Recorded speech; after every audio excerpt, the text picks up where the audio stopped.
Hello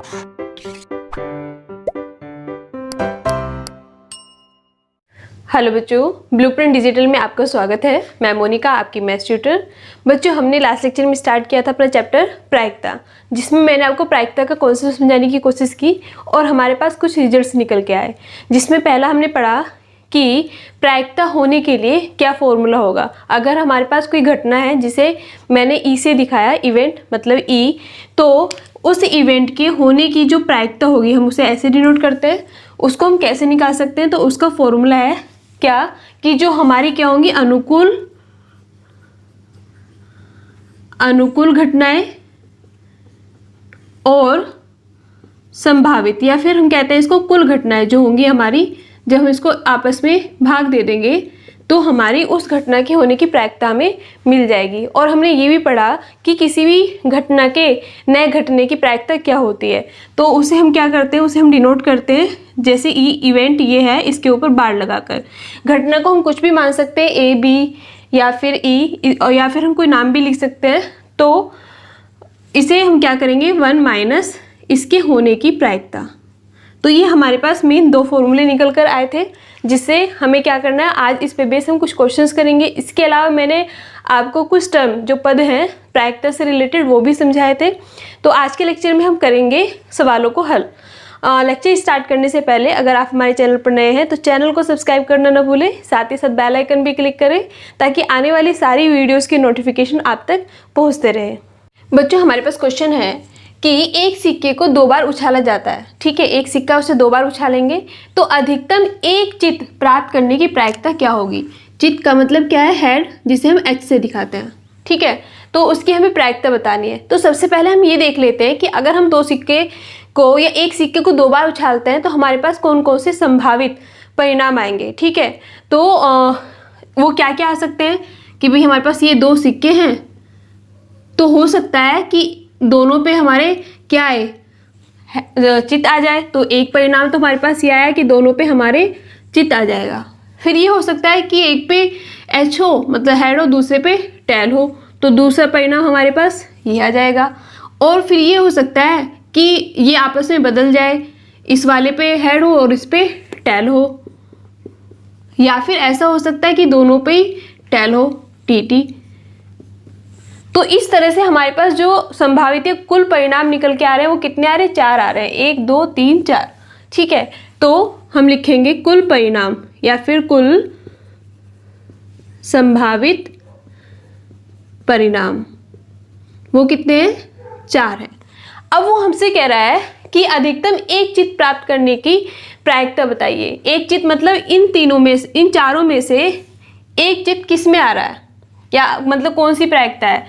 तो इसमें भी आ रहा है, इसमें आ रहा है, इसमें नहीं आ रहा है और इसमें आ रहा है। जो हमारा चित्त है वो इन 3 में आ रहा है। ठीक है, तो जो हमारी अनुकूल परिणाम होंगे, अनुकूल परिणाम मतलब क्या हो सकता है, तो ऐसा हो सकता है जब हम दोनों में ये आए तो तब आएगा, या एक में आए तब आएगा, या फिर इस वाले में आए तब आएगा। मतलब आपस में सिक्के जो है वो बदल गए हैं, तो वो कितने हैं, 3 हैं। तो अधिकतम एक चित्त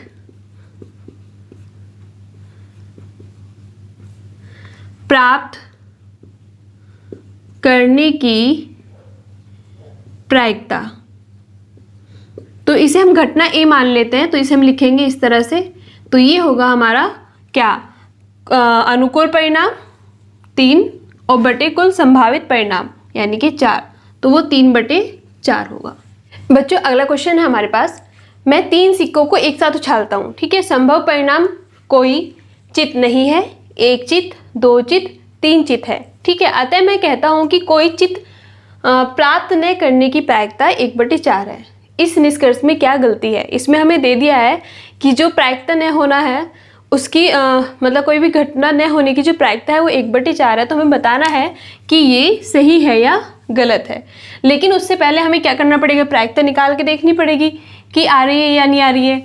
तो हम क्या करेंगे, इसमें 3 सिक्के हमारे पास।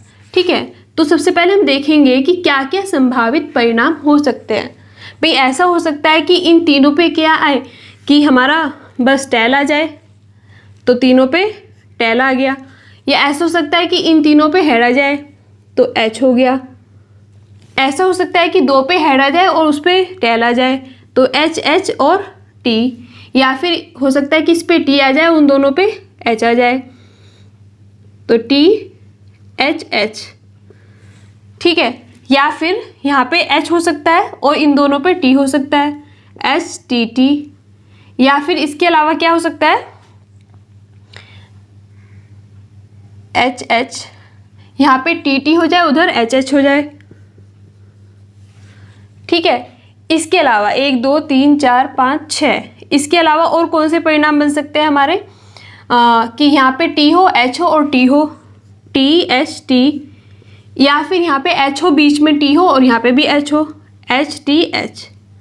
तो हमारे जो कुल ये संभावित परिणाम हैं, संभावित परिणाम कितने होंगे 8 होंगे।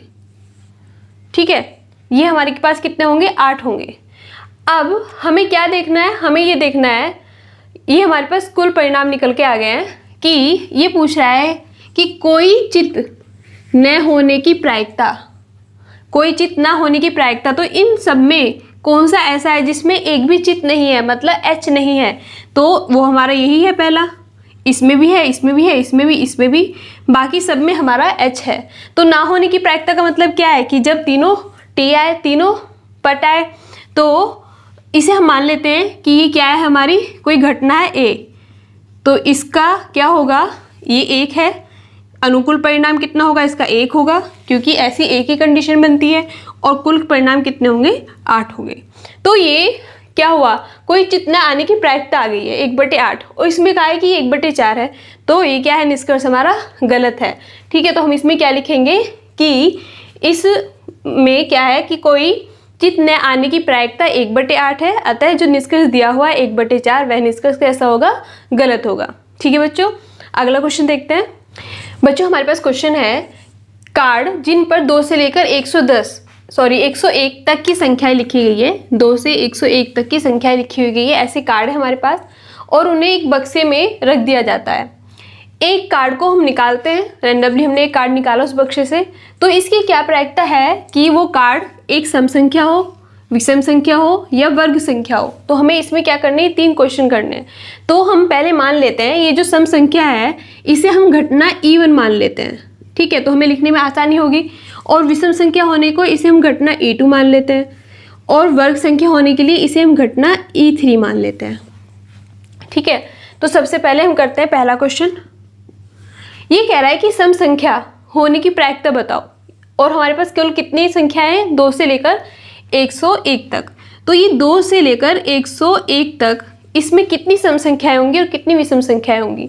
तो इसमें 50 सम संख्या होंगी और 50 विषम संख्या होगी। मैं इसे बता दूंगी आप कैसे निकालेंगे, पहले हम समझ लेते हैं। 2 से लेकर 101 तक 50 सम और 50 विषम संख्याएं होती है। तो सबसे पहले 50 हमारे पास सम संख्या है, तो संभावित परिणाम कितने होंगे, संभावित परिणाम कितने होंगे, वो तो 2 से लेकर 110 तक होंगे, 101 तक। तो ये कितने हैं, कुल 100 हैं। और कुल जो ये है हमारे अनुकूल परिणाम है वो कितने होंगे, अनुकूल परिणाम वो है हमारे पास 50, क्योंकि 50 सम संख्याएं हैं, इनमें कुल कितनी है 100 है, और 100 में से 50 कितनी है हमारी सम संख्या है। तो प्रायिकता क्या है, किसकी प्रायिकता E1 की, कौन सी घटना की, ये संख्या कितनी और सम संख्या है, इस बात की कितनी प्रायिकता है। तो ये क्या होगी, अनुकूल परिणाम बटे कुल परिणाम, तो 1/2 होगी। और विषम होने की भी यही प्रायिकता होगी, क्योंकि दोनों के डाटा सेम है। तो इसे हम क्या लिखेंगे, PE2, उसमें भी हमारा विषम संख्याएं कितनी है, यानी कि अनुकूल परिणाम कितने 50 और कुल परिणाम कितने 100, तो वो भी होगी 1/2। अब हमारा है कि वर्ग संख्या होने की परिणाम क्या है। अब आप 2 से लेकर 104 तक ऐसी संख्याएं देखो जो किसी के वर्ग हो, स्क्वायर हो। तो इसमें 2 तो नहीं है, 3 भी नहीं है, लेकिन 4 है। तो पहले हम लिखते हैं क्या, अनुकूल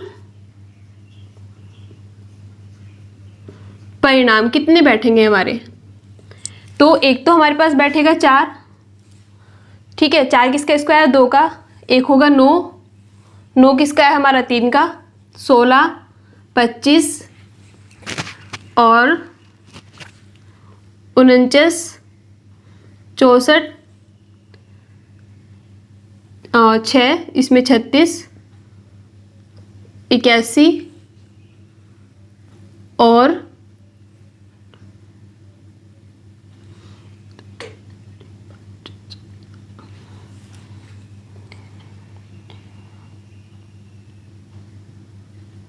10, ये हमारे होंगे, ठीक है। 2 से लेकर 101 के बीच में ये हमारे क्या होंगे, सारे वर्ग होंगे। अब ये टोटल कितने कुल हैं, कितने, ये 9, ठीक है। तो अनुकूल परिणाम कितने निकल के आए हमारे पास, 9 निकल के आए। लेकिन जो हमारे कुल परिणाम है वो कितने हैं, वो है 100। तो कुल परिणाम कितने हैं, 100। तो E3 घटना होने की प्रायिकता क्या है, E3 मतलब कि वर्ग संख्या हो, जब हम उसको कार्ड को निकालेंगे बक्से से तो वर्ग संख्या आने की प्रायिकता क्या होगी, 9/100 होगी, ठीक है। इस तरह से हम निकाल सकते हैं। अब हमने ये तो आराम से देख लिया कि कौन कौन सी संख्या वर्ग बन रही है और हमारे पास 9 निकल के आई है। अब बात करते हैं सम और विषम करने की, कि 50 उसमें सम थी और 50 उसमें विषम थी। तो आप ऐसे मतलब जनरली आपको पता है कि कौन कौन सी सम है और कौन कौन सी विषम है, और अगर उतनी संख्या है तो कितनी सम विषम होगी। लेकिन हम इसे निकालेंगे कैसे, तो 2 से स्टार्ट है हमारी संख्या। पहले सम संख्या देखते हैं, तो 2 के बाद क्या आएगी, 4 आएगी, उसके बाद 6 आएगी, फिर 8 आएगी और 100 तक होगी, क्योंकि 101 तो क्या है, विषम है। तो ये हमारी क्या बन रही है, एपी बन रही है, ठीक है। मैंने आपको एपी पढ़ाई थी। तो एपी में अगर हमें टोटल नंबर निकालने हो टर्म्स के, पद के, कि कितने होंगे, तो कैसे निकालते हैं हम उसे, तो हमारे पास एक फॉर्मूला होता है, L बराबर A + n-1 इंटू डी। इसमें L क्या है, लास्ट जो पद होता है 100, A क्या है, जो शुरू का पद है A, n हम निकालेंगे इसमें, और D कितना होगा, डिफरेंस। तो 8 से 6 गया 2, 6 से 4 गया तब भी 2, तो वो 2 होगा। अब ये हमारा 2 निकल के आया था, इसे इधर लाएंगे तो ये हो जाएगा 98, और इसके अंदर गुना करेंगे तो 2n-2, फिर 2 को इधर लेके आएंगे तो ये हो जाएगा 100, और n बराबर होगा हमारा 50, ठीक है। इसी तरह से हमारी एपी बन सकती है विषम संख्याओं की। उसमें हम स्टार्टिंग कैसे करेंगे, उसमें हम स्टार्टिंग करेंगे 1, 3, 5, इस तरह से 101 में। तो उन संख्याओं को भी हम एपी में करके इस तरह से हम टोटल नंबर्स, मतलब कितने पद है, टर्म्स कितनी है, उसको निकाल सकते हैं, और फिर वो हमारे क्या निकल जाएंगे, संभावित परिणाम निकल जाएंगे। बच्चों अगला क्वेश्चन हमारा पासे से संबंधित है। इसमें 2 पासे लिए गए, एक स्लेटी पासा है, दूसरा नीला पासा है, और इन्हें एक साथ फेंका जाता है। तो इसकी प्रायिकता क्या है कि दोनों पासों की संख्याओं का योग 8 है, दूसरा 13 है, या फिर 12 से छोटी या 12 के बराबर है।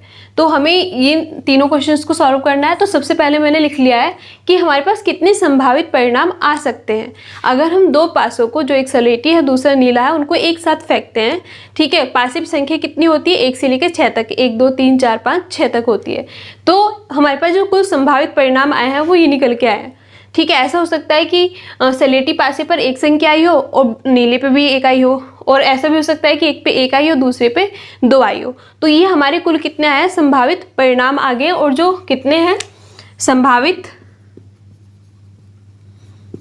परिणाम, ये हमारे पास 36, ठीक है। अब हम मान लेते हैं कि 8, अगर हम दोनों पासों को फेंकेंगे, दोनों पासों पे जो भी संख्याएं आएगी उनका योग 8 है, इसकी प्रायिकता। इसे हम A मान लेते हैं, घटना A, इसे हम B मान लेते हैं, और इसे हम C मान लेते हैं, ठीक है। अब हम क्वेश्चन करते हैं। तो प्रायिकता किसकी, A घटना की। A घटना क्या है कि दोनों पासों की संख्याओं का योग 8 हो। तो हम पहले ये देखेंगे, हमारे पास कुल परिणाम तो हमें पता है, लेकिन अनुकूल परिणाम क्या हो सकते हैं। अनुकूल परिणाम मतलब ऐसी कौन कौन सी इसमें है जिसका योग कितना हो, 8 हो। तो इसमें ऐसा कुछ भी नहीं है, और इसमें है हमारे पास एक ये है, 3, 5, 8, 4, 4, 8, 5, 3, 8, ठीक है। और ये तो 1, 2, 3, 4, 5, तो 5 हमारे पास क्या होंगे, 5 हमारे पास अनुकूल परिणाम होंगे।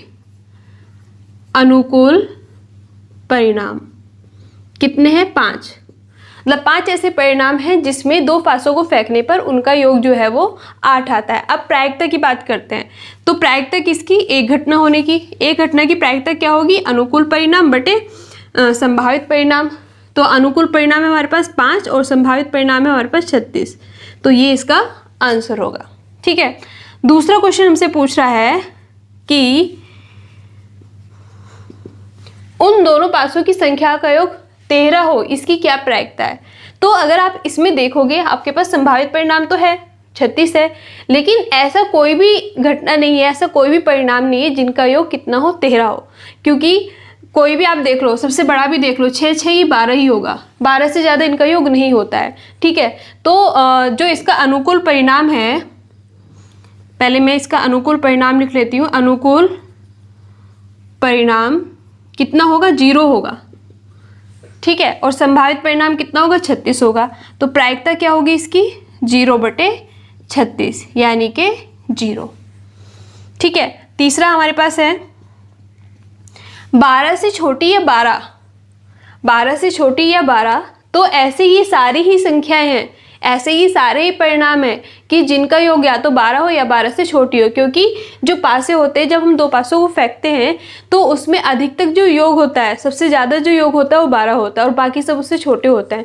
तो वो हमसे पूछा है। तो इसमें जो संभावित परिणाम है वो तो 36 ही है, साथ में इसका जो अनुकूल परिणाम होगा वो भी 36 होगा। अनुकूल परिणाम भी कितना होगा इसमें? 36 होगा। ठीक है, क्योंकि 36 ऐसे इसमें परिणाम हमें मिल रहे हैं जिनका योग 12 या 12 से छोटा है, 12 से छोटा है, 12 के बराबर या 12 से छोटा है। अच्छा, अगर इसमें सिर्फ पूछते कि 12 है तो हम सिर्फ इसमें हमारे पास अनुकूल परिणाम क्या हो जाता है? ये हो जाता। ठीक है, क्योंकि 6 और 6 कितने होते हैं? 12 होते हैं। अब प्रायिकता कैसे क्या निकलेगी इसकी? 36/36, और वो क्या है हमारे पास? 1। तो ये हमारे तीनों आंसर आ गए, 5/36, 0 और 1। बच्चों, हमें दिया हुआ है ताश की गड्डी है, ताश की गड्डी में से चिड़ी के बादशाह, बेगम और गुलाम को हटा दिया जाता है। ठीक है, और शेष कार्डों को अच्छी तरह से फेंट कर एक कार्ड निकाला जाता है उसमें से। तो इसकी क्या प्रायिकता है कि एक चिड़ी का कार्ड होगा जो हमने कार्ड निकाला है, या फिर पान का 10 या दहला होगा। ठीक है, तो हमें इसमें 2 क्वेश्चंस करने हैं और हमें देखना है कि जो हमने वो कार्ड निकाला है उसमें चिड़ी होने की क्या प्रायिकता है और पान का दहला होने की क्या प्रायिकता है। तो सबसे पहले तो हमें पता है कि जो ताश की गड्डी होती है उसमें कुल कितने कार्ड होते हैं? 52 होते हैं। ठीक है, लेकिन इस 52 में से उन्होंने चिड़ी का बादशाह, बेगम, गुलाम को निकाल लिया है, यानी कि 3 कार्ड को निकाल लिया है। तो हमारे पास जो कुल संभावित परिणाम कितने होंगे? वो होंगे 52 - 3। ठीक है, क्योंकि इन तीनों को तो पहले निकाल चुका है। 3 को निकालने के बाद फिर वो दोबारा से उस गड्डी को फेंट कर तब निकालता है कार्ड। तो अब कितने बचे? ये 49 बचे। ठीक है, अब पहला क्वेश्चन है, इसे मान लेते हैं ये ए घटना होगी और ये बी घटना होगी। तो चिड़ी, पहला क्वेश्चन है, एक चिड़ी का कार्ड हो, इसकी क्या प्रायिकता होगी हमारे पास? वही अनुकूल परिणाम, अनुकूल परिणाम बटे क्या? संभावित परिणाम।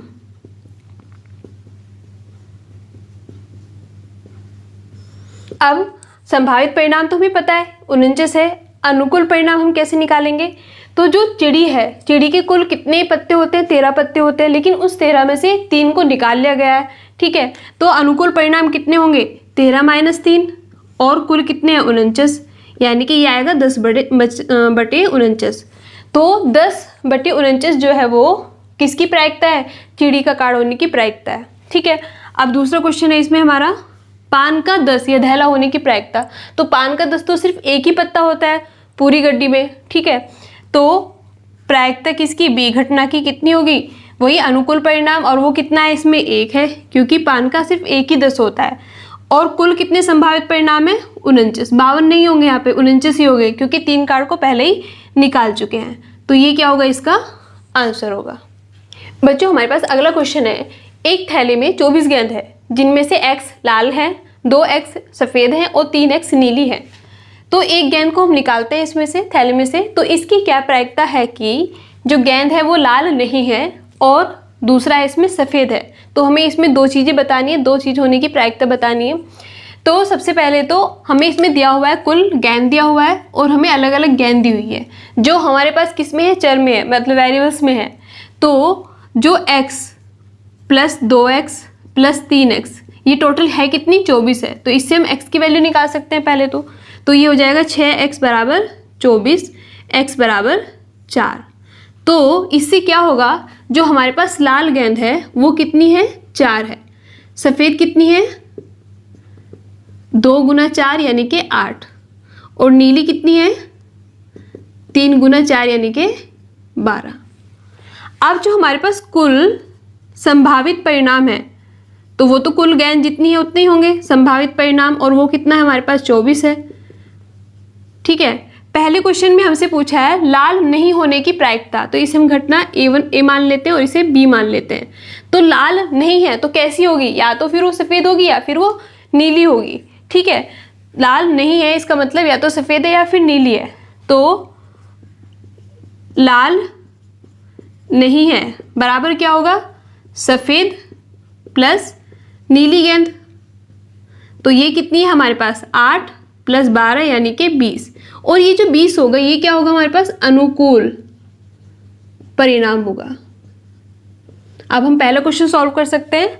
क्या है वो, प्रायिकता किसकी, A की, यानी कि लाल गेंद ना होने की प्रायिकता बराबर होगी हमारी 20 बटे जो हमारे अनुकूल परिणाम है बटे 24 कुल परिणाम। तो ये हो जाएगा 5/6। दूसरे क्वेश्चन में हमसे पूछा है कि सफ़ेद गेंद होने की प्रायिकता, तो प्रायिकता किसकी, B घटना होने की। अब सफ़ेद गेंद कितनी है हमारे पास, 8। ठीक है, यानी कि इसके ये क्या है, अनुकूल परिणाम है 8 और बटे कुल परिणाम कितने हैं हमारे पास 24। तो ये क्या हो जाएगा 1/3। तो ये इसका आंसर आ जाएगा।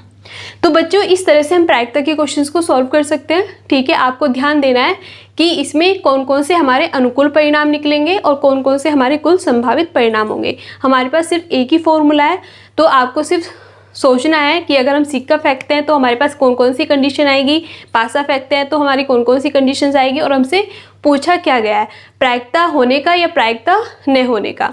तो आज हमारा ये चैप्टर ख़त्म होता है और उसी के साथ साथ हमारी ये बुक भी आज ख़त्म होती है। तो हमने क्या किया है, जो क्लास 10th का यूपी बोर्ड का मैथ्स है उनके सारे चैप्टर्स की वीडियोस को हमने ब्लूप्रिंट के माध्यम से अपलोड किया है आप लोगों के लिए। तो आप को इस चैप्टर के अलावा और जो भी हमारे पीछे के चैप्टर है उन सब की वीडियोस को प्लेलिस्ट में जाकर देख सकते हैं। और हमने सारे ही कॉन्सेप्ट को कवर करने की कोशिश की है। आपका कोई भी डाउट है कॉन्सेप्ट से रिलेटेड या फिर किसी क्वेश्चन से रिलेटेड तो आप कमेंट करके उसमें पूछ सकते हैं। ठीक है students, and best of luck for your board exam and keep learning. Thank you.